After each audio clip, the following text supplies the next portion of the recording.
بسم اللہ الرحمن الرحیم۔ السلام علیکم۔ عید کی چھٹیوں میں بھی دبئی والوں کے لیے بڑی خوشخبری اور بہت اچھی خوشخبری یہ ہے کہ جتنے بھی لوگ دبئی میں رہتے ہیں اور ان کے لیے 8 جولائی، 9 جولائی، 10 جولائی اور 11 جولائی تک آپ پورے دبئی میں کہیں بھی اگر آپ اپنی اگر آپ اپنی گاڑی کو پارک کرتے ہیں یا کسی کی بھی، تو آپ کو پارکنگ کے اب چارجز نہیں دینے پڑیں گے، بالکل فری ہے اور پورے دبئی کے اندر یہ انہوں نے کیا ہے۔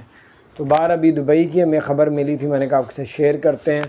پورے دبئی کے اندر کہیں بھی آپ پارکنگ گاڑی کی لگاتے ہیں تو آپ کو پارکنگ کے چارجز نہیں دینے پڑیں گے۔ پورے دبئی کے اندر 4 دن کے لیے پارکنگ جو ہے، کار کی پارکنگ بالکل فری ہے۔ اپنا خیال رکھیں، دوستوں کے ساتھ شیئر کریں، جدھر جانا ہے اب پارکنگ کے پیسے آپ کو نہیں دینے پڑیں گے۔ چینل کو سبسکرائب نہیں کیا، ضرور سبسکرائب کر دیں، بیل آئیکن پریس کر دیں تاکہ نہیں